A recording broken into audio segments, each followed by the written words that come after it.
Sir, sagutin niyo po. Para, simple lang naman po yung tanong ko, Chairman. Yeah, Mr. Inaamin po ba natin na hindi natin kaya? Kailangan natin ng US Navy doon, paikot-ikot. Hindi po natin pwedeng sabihin na hindi natin kaya. Hindi natin kaya itong panindigan. Hindi natin kaya na tayo umasa sa Amerikano.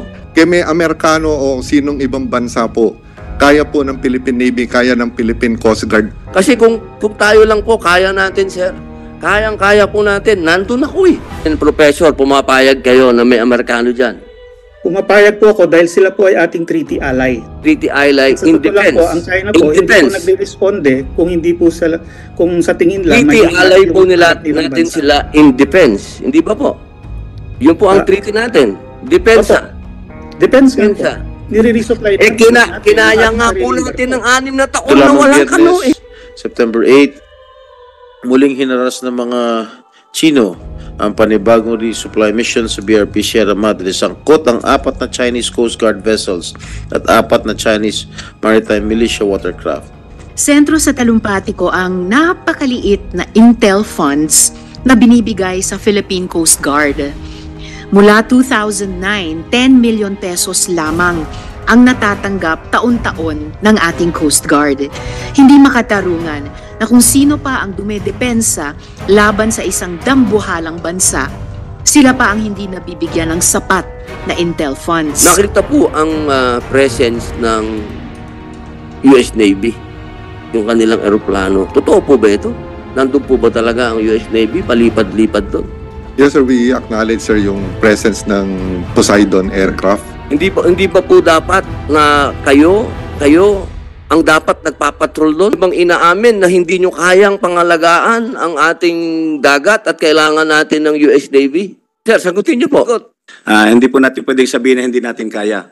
Kinakaya po natin. We are mastering the much needed courage, determination, and patriotism of our Coast Guard personnel in the area.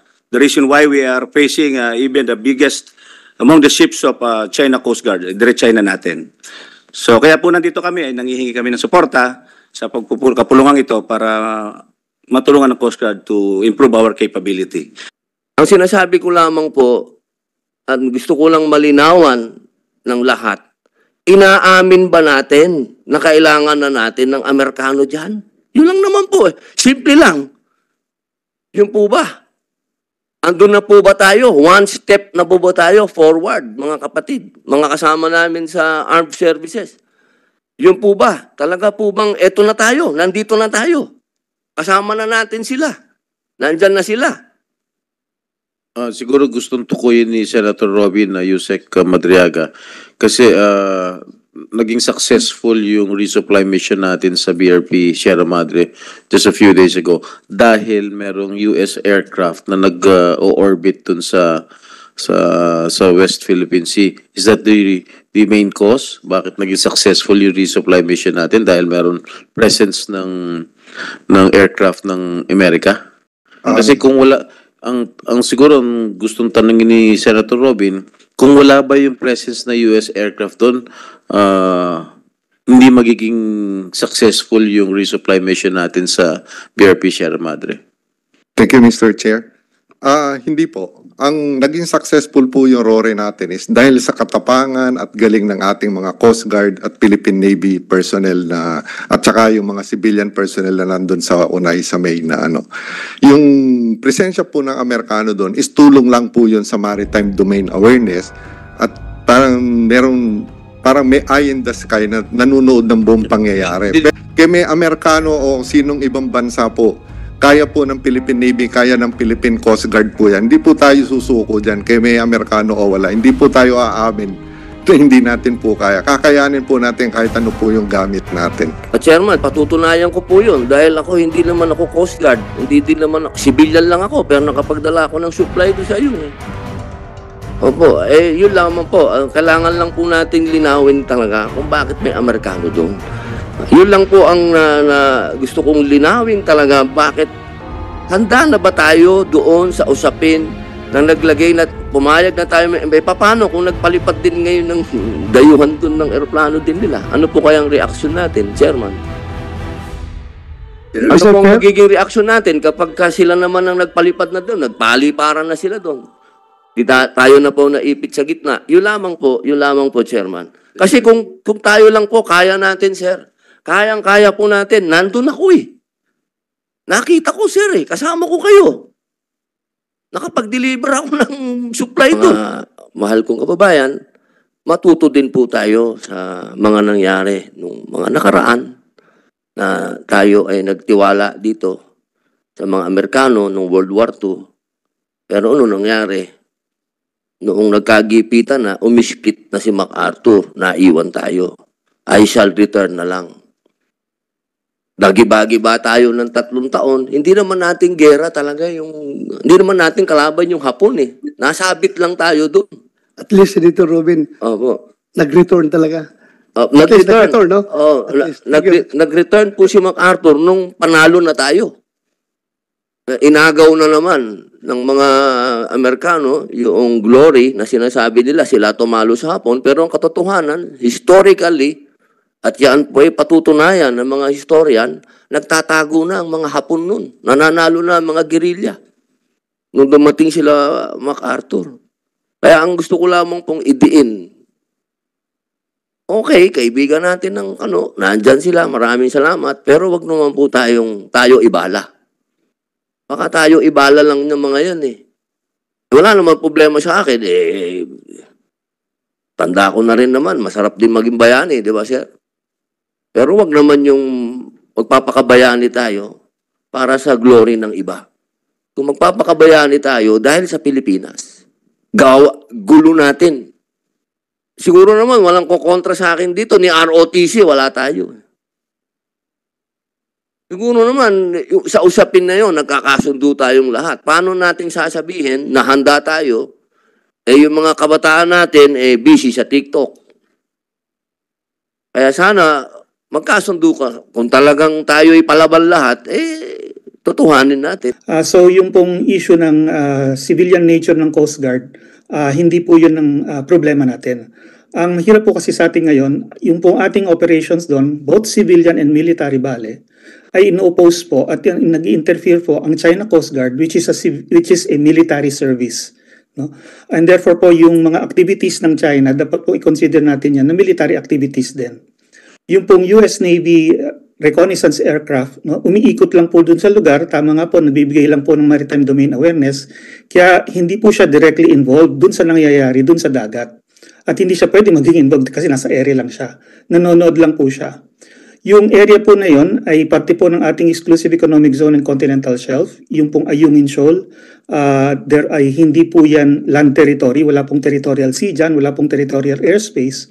At sa ganon, mayroon pong freedom of navigation and overflight po dun sa paligid ng Ayungin Shoal. So yung pong US military aircraft na nandun, kahit ba may operation o wala, meron po siyang freedom of navigation and overflight doon. Wala pong nag-violate na international law sa paglipad niya doon at pagpanood doon sa mga nangyayari doon. Yan nga po yung function ng maritime domain awareness para malaman kung ano nangyayari sa lugar. Ang hirap po ngayon ay ang China, ginagamit nga po nila yung Coast Guard para nga po pigilan yung ating resupply kung kailan niya gusto. At sa ngayon, hindi lang po yung Coast Guard ang ginagamit nila. Nakita natin dun sa latest na videos, pati yung kanilang maritime militia na parang part-time na soldiers nila, parang part-time Navy. At na-report na rin po ng Coast Guard na sa paligid po ng operation yon, nandun na po ang China Coast Guard at maritime militia, yung po mga barko ng PLA Navy, nandun din po, no, maaligid lang at nagmamasid din.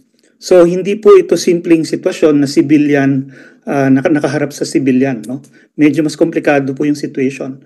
At it is to the credit of our Coast Guard and Armed Forces na all this time nga po, tayo po yung talagang nagpipigil, tayo po yung laging mayroong restraint. No? Hindi po kagaya sa China Coast Guard na gumagamit ng laser, na nagkakonduct ng dangerous maneuvers, na nag-aastang babanggain yung ating mga barko. No? Mabuti nga po, hindi natitinag yung ating mga Coast Guard at Navy vessels, nakakalampas po sila doon. Wala pong nangyayaring masama kasi hindi po sila napoprovoke.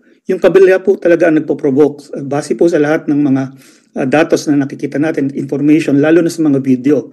So kung meron po mangyayari dyan, hindi po kasalanan natin, No? Dahil tayo po ay nasa sarili nating lugar, nag-exercise po tayo ng sarili nating jurisdiction sa sarili nating EEZ at continental shelf. Kung magkakaroon po ng gulo dyan, hindi po tayo mag-uumpisa, malinaw po yan. At ang record ay very clear, no? Na lagi ang potential spark ng incident lagi nanggagaling sa kabila. Dahil sila po yung nagpaprovoke, sila po yung nagkukonduct ng dangerous maneuver, sila po yung gumagawa ng paraan para maapektuhan yung ating mga operations. So dapat po siguro ganun yung ating framing dyan para maayos din nating ma-deliberate, matignan kung ano yung dapat nating susunod na hakbang. Yun na rin po nang galing. Matagal na tayong paikot-ikot doon. Matagal na rin po tayong nagsusupply doon. Bakit po kaya tayo kailangan makarating na may Amerikano na doon? Kahit po sabihin ninyo na yan ay walang armas yan, US Navy po ang nakalagay doon. Sa palagay po ba nyo, hindi yun na magiging dahilan para magpalipad din ang China naman ng kanilang Navy din? Hindi po ba kaya ganun yun? Ang sinasabi ko lang po dito, sa matagal na panahon, 6 na taon po tayo na wala namang ganitong kalaking escalation. Nandito na po, may third party na. Ito po ba, isang ayon pa kayo, Professor, na may third party na rito? 6 na taon na wala naman tayo. Cat and mouse lang naman tayo dyan. Ngayon, meron ng, sinasabi nyo po ba na pagka ito ay nag-escalate, papayag kayo na tayo'y mapunta sa escalation nito? Well, una po, no, yung sinasabi po nating escalation, in the first place po, nauna pong mag-escalate ang China dyan nung tinayo po nila yung 3 military bases dyan sa loob ng Spratlys, Mischief Reef, Scarborough Shoal, at Fiery Cross Reef. Mayroon pong 2 reconnaissance aircraft ang China na nakagaya nung sa US na naka-station po sa Fiery Cross kung hindi ako nagkakamali. At manamataan na rin sila dun sa ibang bases nila. Mayroon pong 2 fast attack missile boats na nakastation sa Mischief Reef. Yan po yung pinakamalapit sa atin na umaaligid din dyan. At nung nga pong 2021, nabalita nga po na hinabol pa yung isang civilian na vessel natin na lula ng isang ABS-CBN crew. Yung pong PLA Navy, lagi po silang mayroong at least 2 o 3 warships na nakastasyon sa bawat isa dun sa 3 military bases nila dyan. Fiery Cross, Mischief Reef, at Subi Reef. Hindi na po yun nagbabago. So, kumbaga, dihado na talaga tayo dahil dinagdagan na po ng China yon even before dumating po itong mga Amerikano nitong taon na ito. Professor, lahat po ng binanggit nyo, nakita ko po lahat doon. Ako po kasi ay galing doon. Pati po yung mga base na sinasabi niyo, nakita ko din po. Ang sinasabi ko po dito, sa loob po ng 6 na taon, hindi naman tayo nagkaroon ng ganitong escalation. Ang sinasabi ko pong maliwanag, bakit po tayo pumapayag ngayon na ganito na nag-escalate meron ng Amerikano? Yun lang naman po, simple lang naman ko. Na-handle naman natin to ng 6 na taon na tayo-tayo lang. Na-handle ko nga yan, bangka lang dala ko eh. Bangka. Yun lang. Yun lamang po. Hindi naman po siguro mahirap intindihin na hindi natin kaya itong panindigan. Hindi natin kaya na tayo umasa sa Amerikano. Dito sa usapin nito, sabihin natin na ang kanilang Coast Guard ay hindi civilian at yung atin ay civilian, ang tanong na malaki dyan, handa ba tayong mga Pilipino dito? At ito ba, hindi ito parang wagdatog lang? Na dito natin dinadala yung gulo? Ang gulo ng China at ng Amerikano sa Taiwan Bakit napunta na dito sa atin? 6 na taon, wala naman tayong pakialam sa gulo ng Taiwan. Pero eto tayo ngayon, nilalagay natin yung sarili natin, Prof. Hindi po kaya tayo'y nawawagdadog lang? Well, sa tingin ko po, Your Honor, hindi naman tayo nawawagdadog dahil una, itong pressure po ng China na paalisin tayo, patalsikin tayo mula dyan sa Iyong Incheon, kung inyong mapansin, nagsimula yan ilang taon nang nakaraan. Noong 2014 nga po, yung first time na na-blockade nila yung ating resupply vessel at hindi nakarating sa Ayong Incheon. That was March 2014. It was only the month later na napasukan natin, napilitan tayo mag-airdrop ng supplies dahil doon. So sa akin po kasi, yung escalation po na nababanggit nyo, hindi po yan ngayon lang nangyari at hindi po yan dahil sa Amerikano, kundi dahil sa mga Chinese nga po na talagang in-increase yung pressure para patalsikin tayo sa West Philippine Sea. Ibig niyo pong sabihin, Professor, pumapayag kayo na may Amerikano dyan? Pumapayag po ako dahil sila po ay ating treaty ally. Tawagan sila para pag may operation tayo na kung mangyayari, meron din tayong defense. Opo, malinaw po yun, di ba? Yung ating Mutual Defense Treaty. Opo. Opo. Opo, hindi dapat tayo nagpo-provoke. Opo. At so Opo. far naman po, wala tayong ginagawa na provocative. Nire-resupply Kinaya nga po natin ng 6 na taon na walang kano eh. 6 years, walang kano. Kaya natin. Bakit tayo may kano ngayon? Well, ngayon lang po siguro tayo ginamitan ng laser. Ngayon rin lang po tayo pinatindi ang mga dangerous maneuvers at halos mabangga ang ating Coast Guard. Ito po yung na-record na nangyari, nag-umpisa mangyari bandang 2021. Diyan po talaga yung increase ng pressure laban sa Pilipinas. Opo, sa inyo pong palagay nyo ba hindi natin kaya? Kailangan natin ng kano.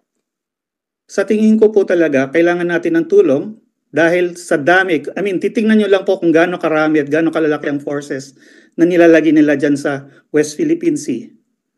We do not yet have enough tumatapang po tayo capability. dahil meron tayong backup. Ganun po ba? Ang gusto nyo sabihin? Opo, yun talaga, po ang necessary dahil nga po matagal tayong hindi nagpondo ng ating modernization, armed forces. Ngayon lang po tayo nag-umpisa talagang seryosong mag-develop ng external self-defense capability at nag-acquire ng mga modern vessels. Malinaw po yan sa record that this took place only in the past few years.